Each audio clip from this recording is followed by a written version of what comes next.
The opinions expressed by the host and guests in this show are not necessarily the views of Children's Health Defense.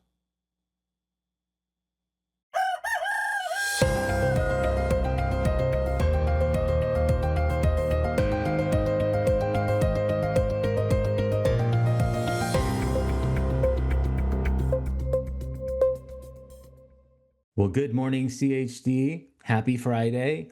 It's time for Doctors and Scientists, and I'm your host, Dr. Brian Hooker. And this is the time of the month that we get to switch roles, turn the tables, invite on our wonderful hostess. I'm not sure what's right anymore. Tommy. Polly, welcome to the show. You get to be moderator today, right? Absolutely. Good morning, everyone. Very excited about this. We do love our monthly science update in depth. And we have 4 topics for you today. And then we're going to be talking about the upcoming European trip, which is very, very exciting. But first up, can we please have an update on mitochondrial autism and vaccines from the science department, please? Well, I'm so excited about this particular topic because we're working on a paper that will be released on May 1st regarding the connection between mitochondrial autism and vaccines. Many components of vaccines will damage mitochondria. And remember, mitochondria are the small energy producing factories. They produce a chemical called ATP, or adenosine triphosphate, which is the energy currency, or the way that energy is shuttled around in metabolism, in cells, in humans, in animals, in every cellular material, in God's green earth. So when you damage mitochondria by vaccines, then there are mechanisms that will initiate a cascade that leads to autism, especially in the most vulnerable developmental window, which is prenatal vaccines all the way to 3 years of life. So this paper actually breaks that down. We have many components in vaccines that increase oxidative stress. Polly, tell us just in a brief snapshot what Billy's story was, what vaccine caused him to regress, and how did he react? Okay, so he was not very well on the morning of his one and only vaccine, because in those days, there was only one on the schedule then at 13, Right. well, it was 12 months, but I pushed it to 13 months because he was sick with an ear infection on antibiotics. And so he had just the MMR at 13 months old with catastrophic results. And so the MMR vaccine is a live virus vaccine. There are 3 different live viruses: measles, mumps, and rubella. We know that the mumps component is not an effective component of vaccines, but you're talking about over 100,000 virus particles that are injected at that period of time. Virus particles cause inflammation. Inflammation increases the oxidative stress that mitochondria go through. And what happens is there's a very fragile membrane that mitochondria have that hold them sort of in check. And across that mitochondrial membrane, there's a physical electric charge. There's an actual electric charge that electric charge mediates the production of energy in the cell. It mediates the production of ATP. As soon as that mitochondrial membrane is disrupted by oxidative stress, then what happens is the mitochondria are depolarized.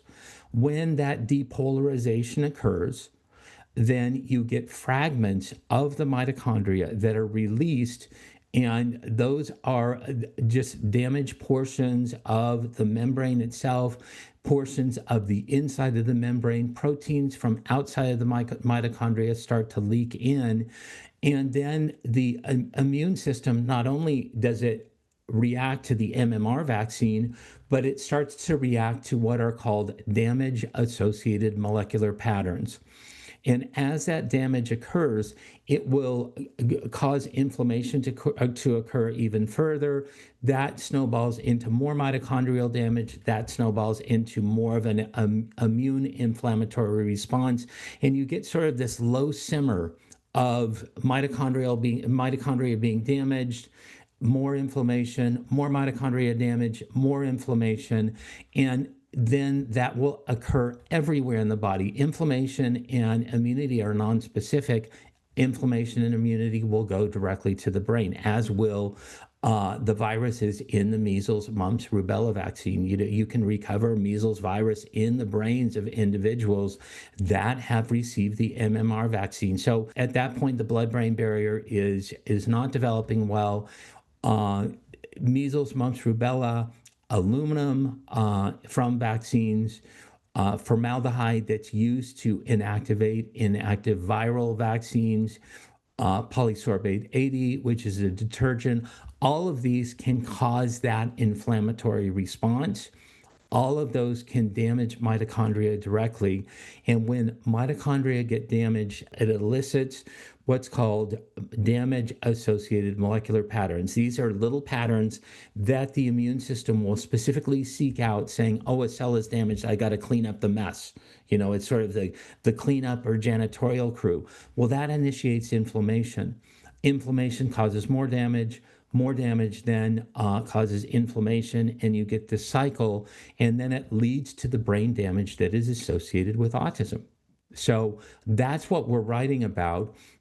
Very few people know that it is a response that can happen with a variety of vaccine components, because all of these components cause a significant amount of oxidative stress in the body. So everything you're describing is the opposite to what we're told. We're told these vaccines are safe and effective, but safe. And everything you've just described explains why our children, and one in gosh knows what, it's way more than they say, have Right. autism around the world. Around the world, we know that in Los Angeles County right now, 1 in 10 boys have autism, 1 in 10. And when you look at the preponderance of evidence, the amount of autism in African American males in LA County is probably around 16%. I just looked at these statistics rolling out.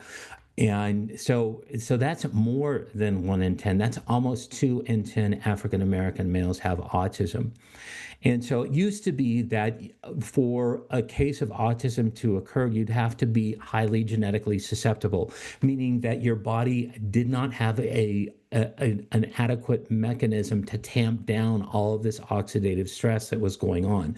So it would sustain a reaction through the mitochondria, sustain a reaction through other cellular components, because your body could not effectively handle that level of stress.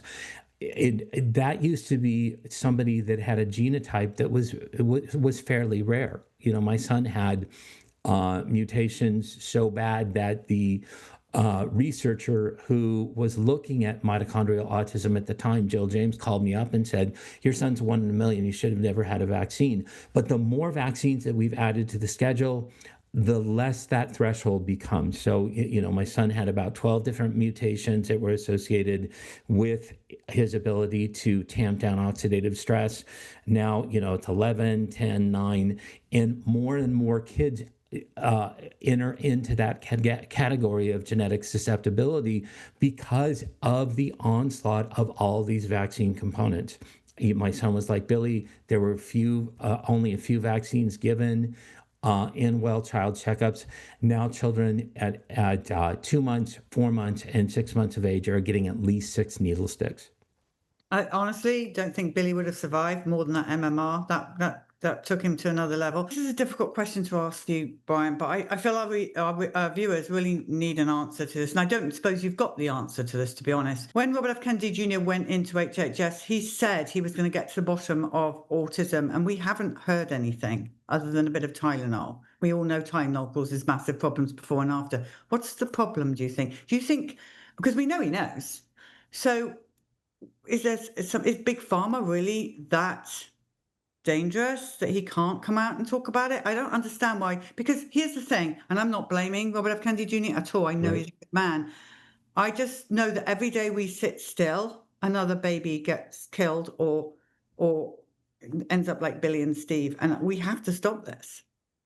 Well, I'm thankful that despite this judgment, this northeastern judge, I think it was a district court that overturned, all of the reforms in ACIP, all the reforms in the vaccination schedule unilaterally. I'm encouraged that Secretary Kennedy has still, he's released new guidelines for ACIP membership. Those guidelines do show in the crosshairs advocates that look at epidemiology of vaccine adverse events. Okay, so that's still there. Maybe this judicial activist, Judge Brian Murphy, will try to topple what Secretary Kennedy has done, but he's going to come back. And he has come back, and he's put organizations in the crosshairs, like the Independent Medical Alliance, like the MAPS organization that is doing such great work for autism. Those are now independent stakeholders in the ACIP committee. They don't have a vote, but they can sit in the committee. They can deliberate in the proceedings of the ACIP committee. They can ask questions, and they can participate in ACIP Advisory Committee for Immunization Practices work groups. So these things, there may be some things within the administration that are coming from the White House that might be setbacks. I'm not sure about that.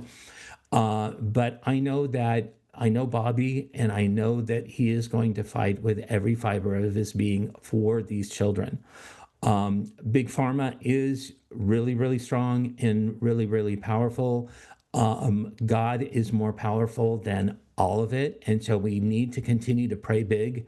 We need to continue to pray that Secretary Kennedy will be able to make the policy implementations that need to be done, and then he'll speak loudly with boldness. I know that he will not give up on these children. Absolutely. As a matter of fact, that's going to include cleaning up the mess so it doesn't happen again, and cleaning up the mess so we can take care of the kids that are part of the collateral damage. Absolutely. Okay, good. Thank you for clearing up that. Right. So second on the list is aluminum adjuvants and autism. You touched on that a tiny bit. Do you want to talk about that anymore? Yes, we've got a paper that is coming out that will rebut the Anderson paper that came out of Denmark. This paper came out on July 15th of 2025. Absolute fiction, piece of trash. Basically to indemnify aluminum adjuvants, aluminum salt adjuvants that are in many, if not most of the vaccines on schedule. These aluminum adjuvants, they're nanoparticles. They get taken up by a cell type called macrophages. Macrophages will directly ultimately deliver the aluminum nanoparticles to the brain. When they're in the brain, they cause frank brain damage. They damage a cell type called astrocytes. And these astrocytes have been shown to be damaged in the cadavers of autistic individuals. At a rate of about 65% of the cadavers with autism had this particular type of cell damage. Only 5% of the neurotypical controls could they find any such damage. Okay, so we know it's a characteristic of autism. We know that it comes from aluminum salt adjuvants, these nanoparticles in vaccines. So the connection has been made. What we've done is we refuted this Anderson et al. Paper that came from the vaccine developer for Denmark, the Staten Serum Institute. And I think it's important that we overturn, when these pieces of fiction come out that support the pharmaceutical industry that are so blatantly false and fraudulent, it's important that we're swiftly saying, no, this is incorrect, and we expose the faults and the error. My colleague Carl Jablanowski is the one that is the primary author of this particular paper, and we expect it to come out within the next 6 weeks. I love that Children's Health Defence really standing up to the mainstream outlets now. Mary, with her, she stood up to, I think, New York Times or whatever the other day, and it's exactly what we should be doing.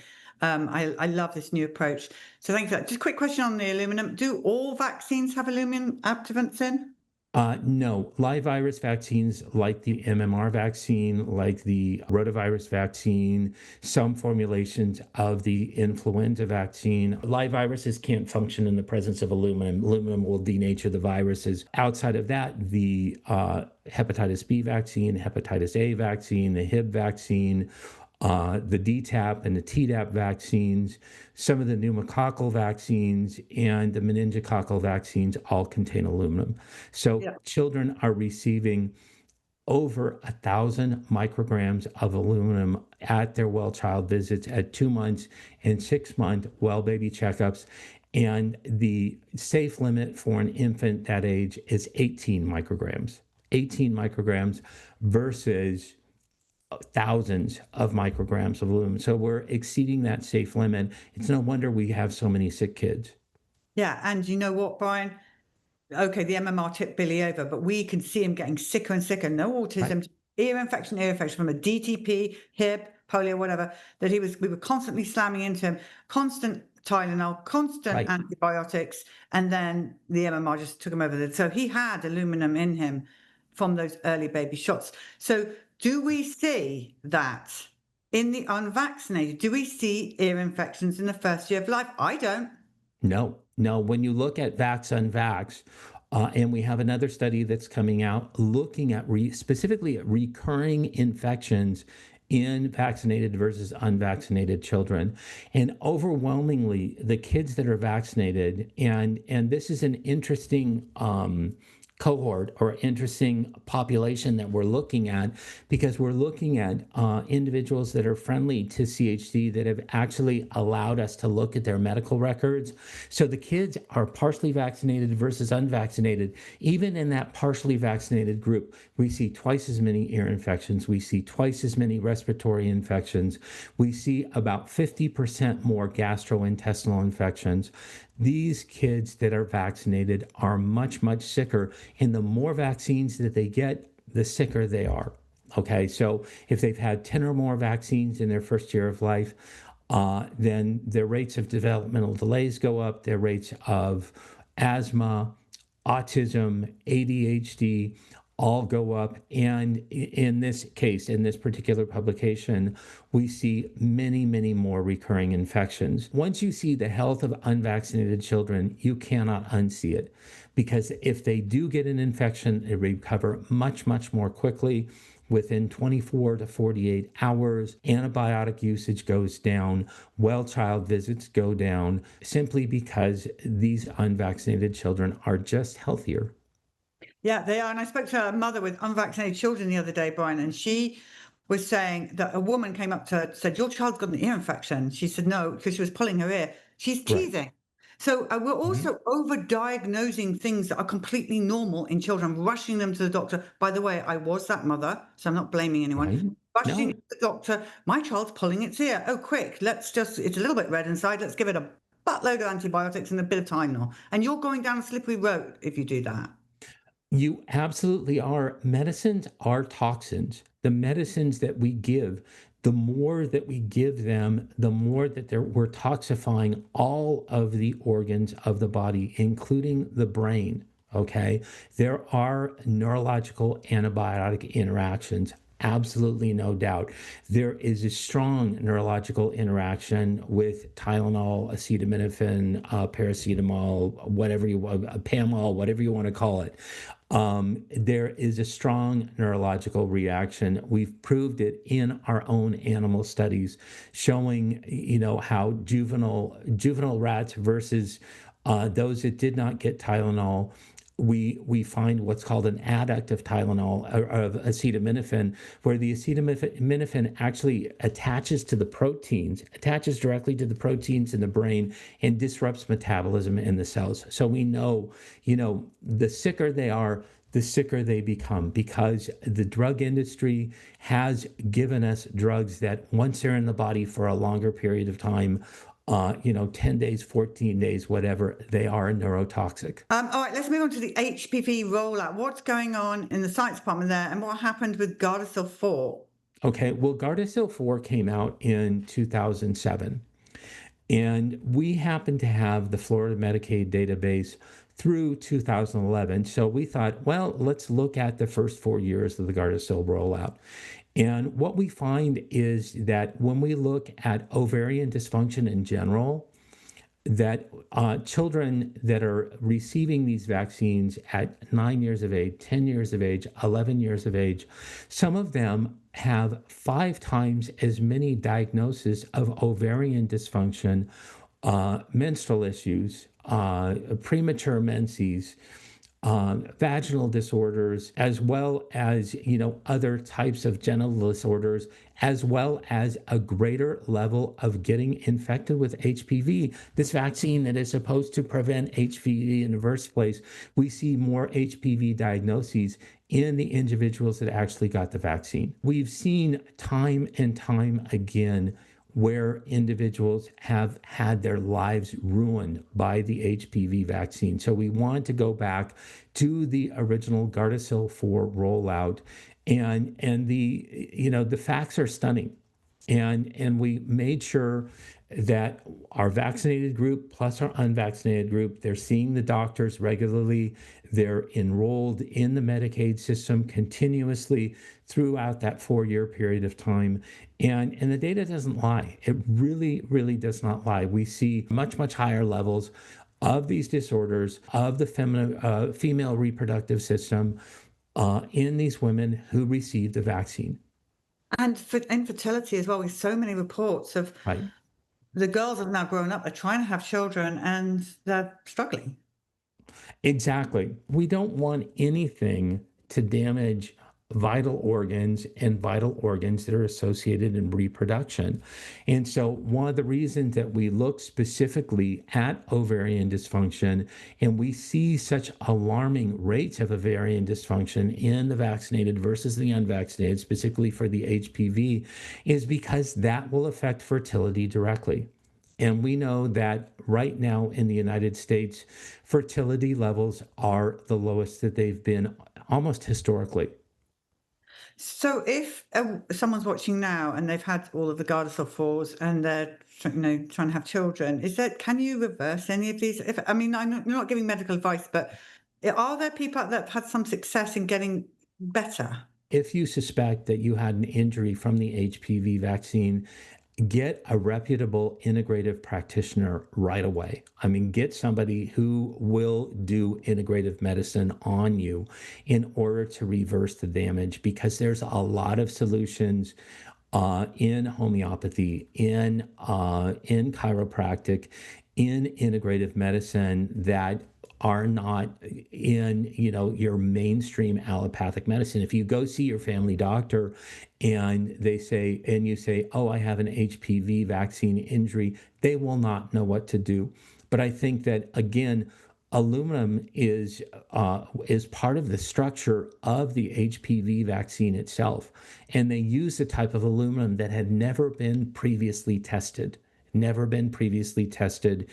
that formulation. It's called aluminum hydroxyphosphate sulfate. AAHS is a new adjuvant, had never been used before except for in the Gardasil, not for the Gardasil 9 vaccine, the Cervarix vaccine, and they rolled it out, and lo and behold, we have aluminum toxicity. So another thing that they can check for directly with an integrative practitioner is, are they aluminum toxic? Yeah, it has to be the most injurious vaccine. I mean, I don't know. They're all shockingly bad, but the injuries we saw on the bus, the amount of death Right. from that, I mean, it's shocking. Please, people, there is nothing good about the Gardasil, whatever No. number it is, correct? Oh, no, it was at the time when they rolled it out, it was the worst vaccine that I had ever seen. Now it's been eclipsed many times by the COVID shots, the mRNA shots that really aren't vaccines, they're genetic therapies. But up to that point in time, the worst of the worst was HPV vaccine. I always wonder if they'd mandated HPV, whether we'd have seen the catastrophic results that we saw with COVID. But anyway, that's another subject, because we Yes. are running out of time. We've got something very important to talk to you about. Big European trip coming up for you, Brian, and our President Mary Holland. Absolutely. On April 19th, we jet over the pond. Is that what we call it? Jet Yeah. over the pond to, we're going to start in Milan, Italy, And then on April 21st, Mary Holland and I get the privilege of testifying before the Italian Senate regarding the inadequacies and the horrible nature of the COVID response, including lockdowns, including vaccination with an unproven, not a vaccine, genetic therapy. So we'll each get an opportunity to testify and answer questions before the Italian Senate in Rome on April 21st. And so you're going to the Senate in Rome? Yes. Wow. I don't People, that's have amazing. a grid for that. Whenever they talk about the Roman Senate, I think about gladiators, and I should probably wear, like a Yeah. robe and look No. like Spartacus, Brian, maybe. I don't know. the Italians dress very chic, very well dressed, the Italians. You're gonna have Okay, to pack your nice clothes. I'll polish my shoes and everything. So yeah, you Then got where it. are You we got it. going? Then we are going to Brussels, Belgium. And on April 25th, there is an event called Autism. It's the latest research. I am not going to pretend to translate that from French to English. So it is an autism conference. Mary Holland will be talking about legal and programmatic and policy issues in autism. I will specifically on that particular day be talking about new development in understanding autism, new science around autism. Then the next day, we go to Paris, France. On the 26th, Mary will be talking again about policy issues and legal issues around the autism epidemic, which is a worldwide phenomenon. I will talk specifically about non-speaking autism and the options for children and adults who are autism who are non-speakers. It will also include Dr. Louis Fauché, who is a good friend of Children's Health Defense and a practitioner in, I believe, in Paris, France. Then the next day, there is a roundtable event. That roundtable event is open to the public, and we will be having an open roundtable discussion. Participants can come from the public. We'll have some distinguished researchers there, like we met Crepeau, who is an aluminum researcher, who will be there. Dr. Fauché will be participating in the roundtable as well. Come one, come all. It's a time to have your voice be heard and enter into the discussion regarding autism specifically, and then also vaccine injury in general. Then we are venturing over to Zurich, Switzerland, and in the outskirts of Zurich, Switzerland, we're going to be at Lake Bodensee. And near Lake Bodensee, there is a venue called Schloss Vortensee, and we'll be talking specifically about vax-unvax. That's an evening event. It happens at 5:30 in the evening, Central European time. And there then is a dinner, an exclusive dinner with Mary and I afterwards at 8 p.m. It includes our gracious host, Dr. Maria Hummer-Mogg, who will be translating the event in German. I speak broken German. I don't speak good German, but I will do my best. But Dr. Maria will be translating that evening for us. I mean, you could do your best, but be careful because it's really easy to say the wrong thing. I was Oh trying my to goodness.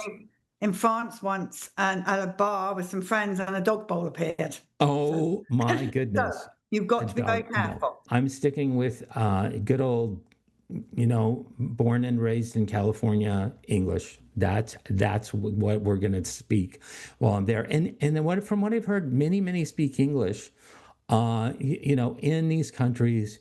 And I went to Poland, gosh, in 2019.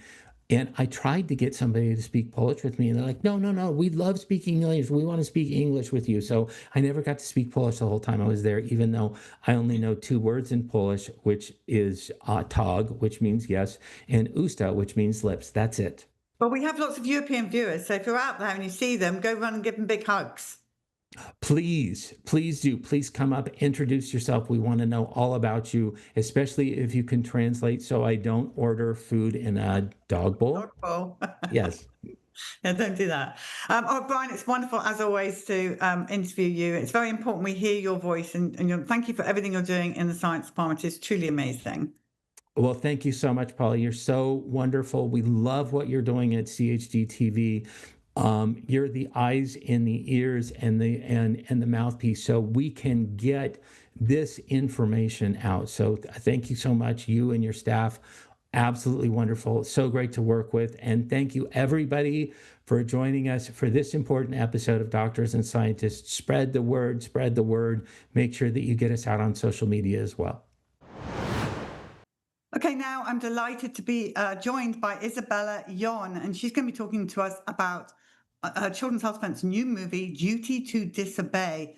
Welcome. Good morning, Isabella.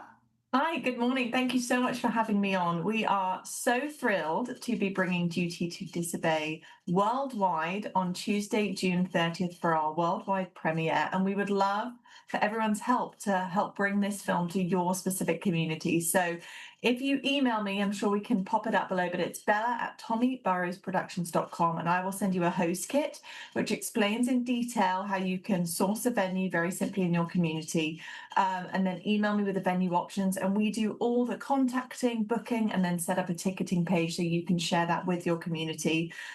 We're really, really excited. We have this already in several different countries across the world, and of course, lots of locations in America.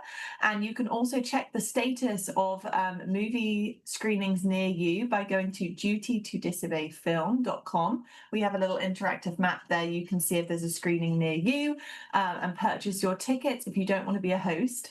And if you don't see your location, that might be a sign that you should sign up to host in your location. Yeah, and you know what's really exciting about this, I think, is that it's a chance for us all to get together in our areas with like-minded people.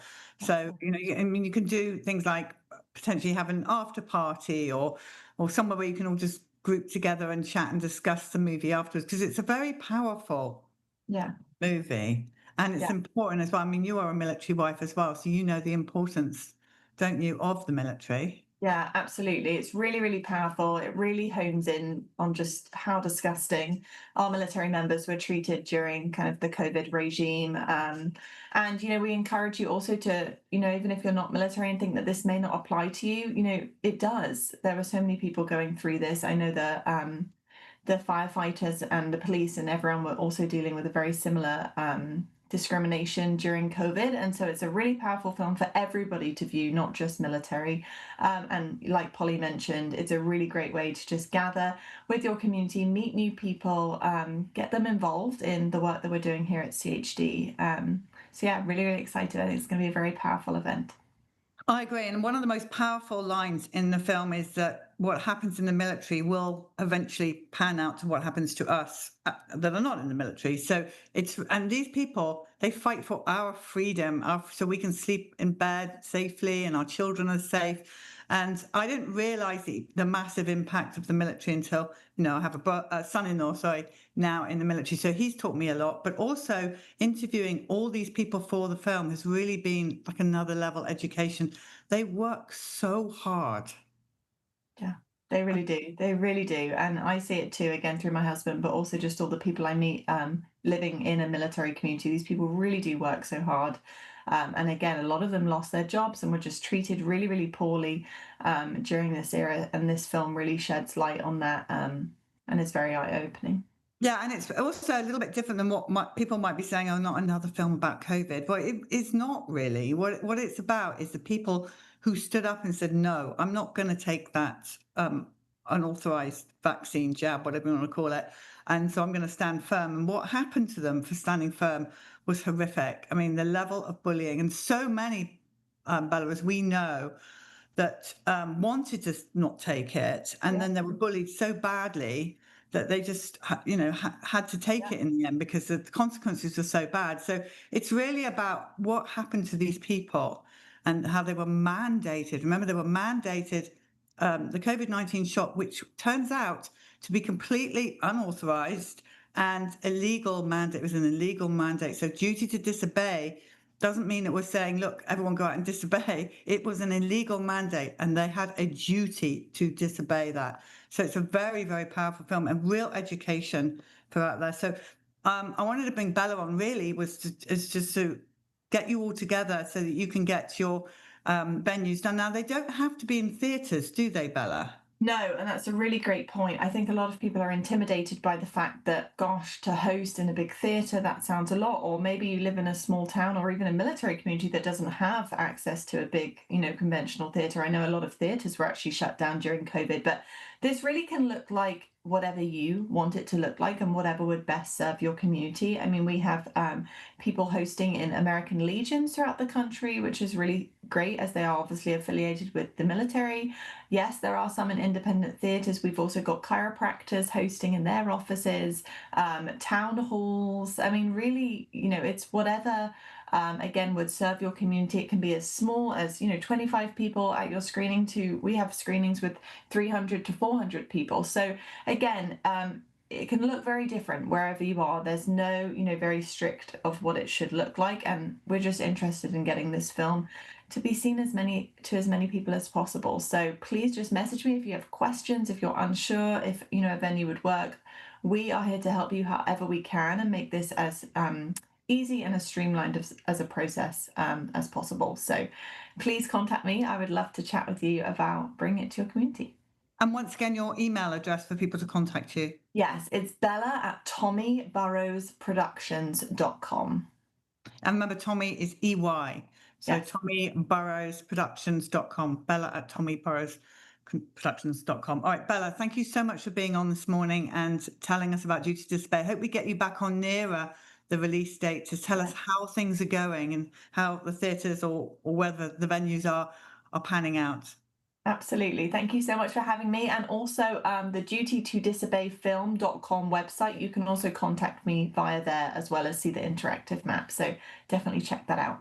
Thanks. Yeah, and I think, yes, you can sign up as well for alerts on how the film's going and stuff like that. So make sure you sign up. It's completely free for you to do that. So thank you, Bella, for being on this morning. And we look forward to Mothers-to-Be coming back very soon. Absolutely. Yes, excited for it. Thanks so much. Okay, bye. Bye.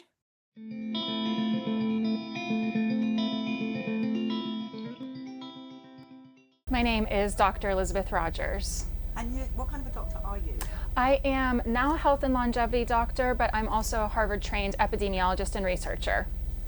So how old were you when you took the HPV Gardasil shot? I was 18, a freshman in college, and I'll never forget, I was trained by the Western healthcare system, so I believed in everything that I was taught, and I'll never forget my mom calling me one day while I was walking to class, told me that she got a letter in the mail from my university saying that it was required that I go get an HPV shot. And so I went running to student health, pulled up my sleeve, and that's how it all started. And how many of those shots did you get, the Gardasil? The Gardasil, I believe there was a series that was 3 maybe? Yes, and I know for a fact that I would have completed the series because, that's what I thought you were supposed to do. So you're an obedient person? Yes, I was, but I'm not anymore.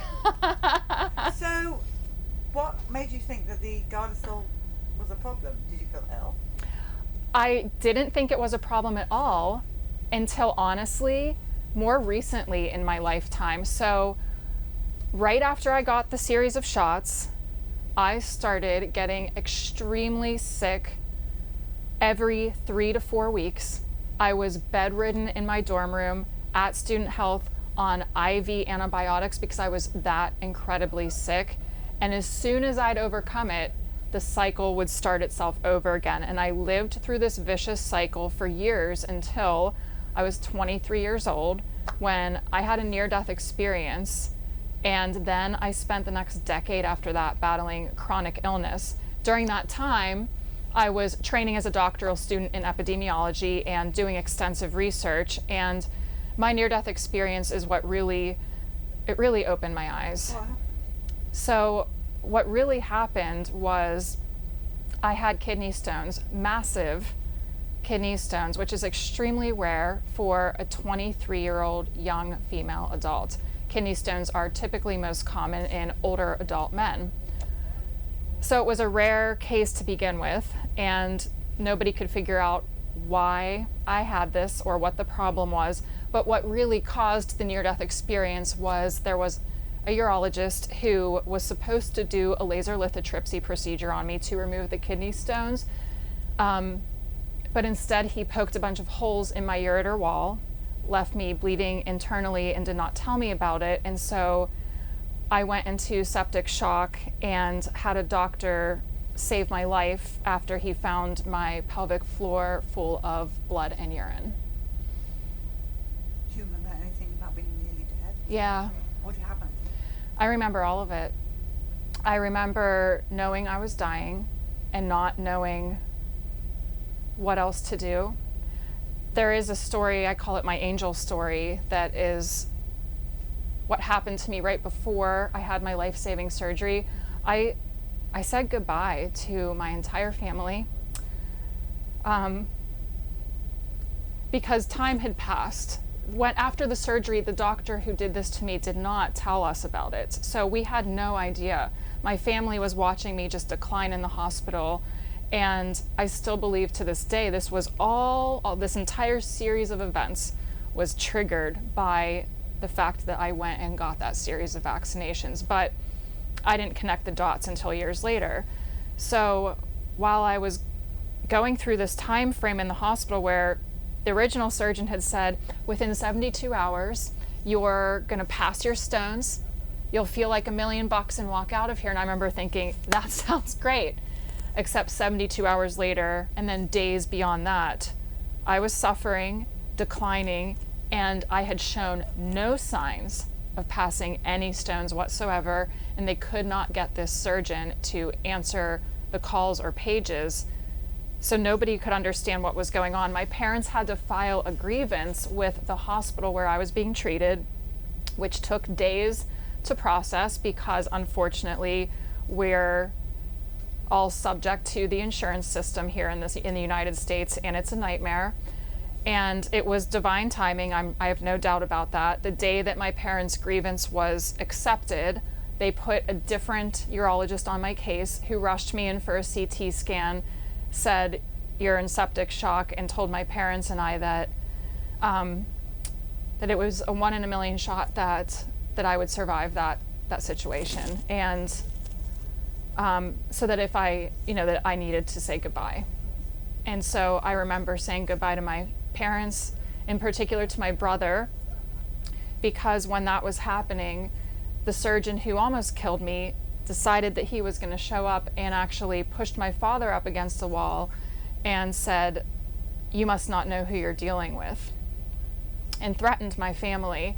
And all I remember is knowing that I was extremely close to dying and that I just needed help. And I remember looking at my brother and saying, I need help.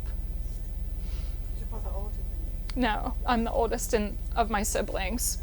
Thank you. So after that, they rushed me to an emergency procedure. I was given a palliative care nurse because the assumption was that I was not going to make it. So she was just there to basically hold my hand and be supportive until the end. And we were outside the elevators on our way down to the operating room. And there was a woman standing about 20 feet away from me. And I remember being angry because when you feel that sick, I didn't want anyone to see me like that or look at me. And before I could have another thought, she was right next to my bedside. She asked the transport team taking me to the OR if she could give me something. And I was gripping the bed sheets, and all I remember is feeling myself separate from my physical body. So I was in a really strange state of consciousness. And this woman put her hands on my hands and leaned down and said, I just need you to know that everything's going to be okay. And when she stood up, I opened up my hands for the first time. I let go of the bed sheets. I was just gripping them because I was in constant pain. And there was a tiny little angel pin in my hand. And to this day, I have no idea how it got there. And when I looked up to say thank you to her, she was gone. And to be honest, I thought I hallucinated the entire thing because I was on so many IV drugs to deal with the pain and prepping me for surgery. So I asked the transport team if this was all real, and they told me it was. And I asked if they could take the angel pin with us. And somehow, some way, against all the odds, I woke up on the other side, still here on planet Earth, and that angel pin was pinned on my pillow. And I knew in that moment that I'd only survived for one reason, and it was because I'm here to serve. And that's all I've cared about ever since that day. And I remember all of it. And I'm actually about to write my first book, and I'm going to write about part of this story. And what are you doing now? You are really helping people. I hope so. You are. Talk about it. Tell people what you're doing. So now I'm a health and longevity doctor, and I have my own practice. After that near-death experience, I went through a decade and beyond of battling every chronic illness you could possibly imagine, and not just physical, emotional, mental. I battled PTSD, anxiety, depression, every GI issue I was diagnosed with, you name it, and they told me I had it, every label. They told me I had IBS and SIBO and candida overgrowth and slow colonic transit and chronic constipation. And I bounced from doctor to specialist and naturopath and back again, because all I wanted was to feel healthy and whole. I just wanted to feel whole, mind, body, and spirit. And nobody was doing anything except offering me a piece of the puzzle, another prescription, and that wasn't good enough for me. And so I was on this quest to find the doctor who was gonna get it, who was gonna help me put the pieces of the puzzle together and help me find wholeness. And I never found them, because eventually I realized that I'd been staring her in the mirror all along.